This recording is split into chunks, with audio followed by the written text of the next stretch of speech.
టోటల్గా ఏమేమి ఉన్నాయి రాష్ట్రంలో ఎలాంటివన్నీ ఇది మొత్తం వరదలు తగ్గిన తర్వాత దీని మీద ఒక వెళ్ళి క్షేత్రస్థాయిలో పర్యటనలు జరిపి దాని మీద ఒక సమగ్రమైన నివేదిక అని చెప్పి అధికారులని ఆల్రెడీ ఇన్స్ట్రక్ట్ చేశారు. ఇది ముఖ్యమంత్రి గారు ఇది వరద తగ్గుముఖం పట్టగానే దీన్ని ముందుకు తీసుకెళ్తారు. అంటే ఎంత ఇప్పుడు నష్టం కూర్చొని ఎంత అంచనా వేయలేము. అంటే మీరు చెప్తున్న ఒక లెక్క ఉంది, లేదు ఇంకొన్ని చోట్లేమో పత్తి కొంత పోయింది, మనకి వరి పోయింది, మన పత్తి దాదాపు 90 హెక్టార్లు పోయింది. మనకి దాదాపు 21 మండలాలు, ఒక కాకినాడ జిల్లాలో 21 మండలాలు అనుకుంటా, దాదాపు 152 గ్రామాల్లో నష్టం జరిగింది. దాదాపు 8,206 మంది రైతులు నష్టపోయారు. సో వీటన్నిటిని చేస్తున్నా ముందు వల్ల వరదలు వస్తున్నాయి అన్నారు. హైడ్రా వంటి ఏమన్నా ఇక్కడ పెట్టే అవకాశం ఉందండి ఏపీలోనే? అంటే మీకు యాక్షన్ కావాలా? యాక్షన్ ఫిల్మ్ అంటే ఇది మనం హైడ్రా అలాంటి తీసుకోవడానికి మేమేం నమ్ముతామంటే చాలా మన సమాజంలో ఉన్న ఎవరైతే ఎన్క్రోచ్మెంట్ తెలిసి చేయొచ్చు, తెలియక చేయొచ్చు, అందరి స్టేక్ భాగస్వాములతోటి మాట్లాడి కష్ట నష్టాలు ఏమున్నాయి ఇవన్నీ తెలియజేసిన తర్వాత వాళ్ళకి నోటీస్ ఇచ్చి వాళ్ళకి పునరావాసం చాలా వరకు చేసిన తర్వాత ముందుకెళ్ళాలనేది నా వ్యక్తిగత అభిప్రాయం. దీన్ని నేను సీఎం గారి దృష్టి కూడా తీసుకున్నాను. అలాగే అంటే మీకు ఈరోజు మీరు అన్నారు కదా మీరు ఏమేమి హ్యాండ్ చేస్తున్నాను, అలాగే అవసరమైన మెయిన్ వాళ్ళు అడుగుతున్నారు, కనీసం గుంతలు పూడ్చమని అడుగుతాం. దానికి సంబంధించిన శాండ్ బ్యాగ్స్ రెడీగా అందుబాటులో ఉన్నాయి. అలాగే మనకి చెట్లు పడిపోయిన వెంటనే ఎలాంటి ఏదైనా జరిగిన రంపాలు కానీ రోడ్లపైన విరిగిపోయిన పడిన చెట్లు తీసివేయడానికి దానికి సంసిద్ధంగా ఉన్నాం. అలాగే జేసీబీ లాంటి వాహనాలని సంసిద్ధంగా ఉంచాం.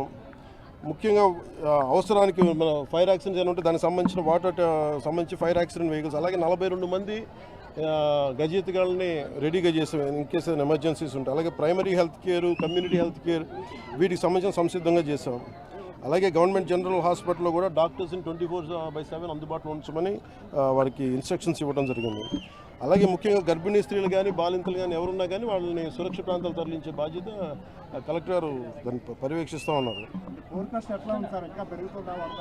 ఇది అక్కడ మనకి మన తీవ్రతను బట్టి మనకి అక్కడ మన ఏమంటుందని తుఫాన్ తీవ్రతను బట్టి ఉంటుంది. ఐ థింక్ అది వీకెన్ అయింది కాబట్టి ఇబ్బంది లేదని అనుకుంటున్నాను. వ్యక్తిగతంగా జరగకూడదు, ప్రకృతిని శాంతించమని నేను కోరుకుంటున్నాను. ఇది మళ్ళీ వెళ్ళి ఇప్పుడు నాకు మన పంచాయతీలకి నిధులు ఇవ్వాలి కదా, సో దానికి సంబంధించిన పని ఉంది. అది వెళ్ళి చేసుకొని మళ్ళీ వచ్చి ఎప్పటికప్పుడు సమీక్షలు నిర్వహిస్తూ ఉన్నాను టెలిఫోన్స్ ద్వారా. లేదండి, నేను ఒకసారి ఈ పంచాయతీలు మనం చెప్పాం కదా, దానికి సంబంధించిన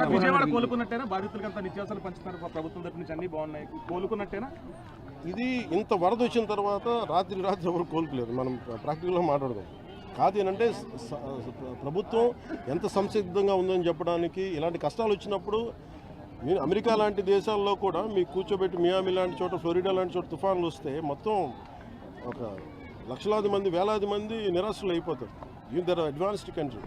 అలాంటిది మనకి నేను అడిగేది, మేము ప్రభుత్వం తరపు నుంచి లేదంటే అధికారుల తరపు నుంచి సంసిద్ధంగా ఉన్నాం. అలాగే మేము కోరుకుంటుంది కూడా ప్రతి ఒక్కరు కూడా దీన్ని బాధ్యత తీసుకోవాలని. అలాగే వైసీపీ నాయకులకు కూడా విమర్శల కంటే కూడా మీరు వచ్చి ఆ రంగంలో దూకాలని నేను కోరుకుంటున్నాను. అంటే కుట్రకోణం ఏదో ఉందంటున్నారు, బోట్లు రావడం కృష్ణానదికి కుట్రకోణం ఏదో వాళ్ళు ఏదైనా చేయగలరు, అది తెలియదు కానీ అది నాకు అవగాహన లేదు దాని మీద. నేను వింటున్నాను కానీ మీరు చెప్పిన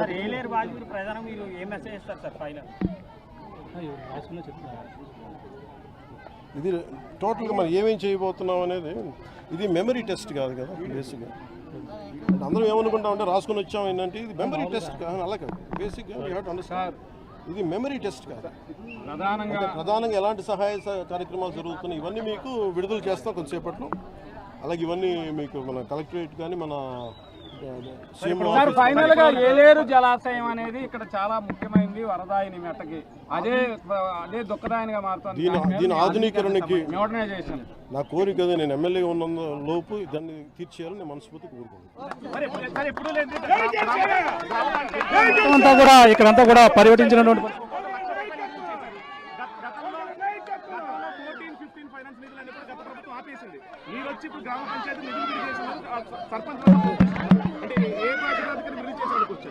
ఏది ఎవరు ఏది ఏ నిధులు నేను ఇచ్చినా 400 గ్రామాలకు 1,00,000 రూపాయల చొప్పున ప్రకటించారు కదా.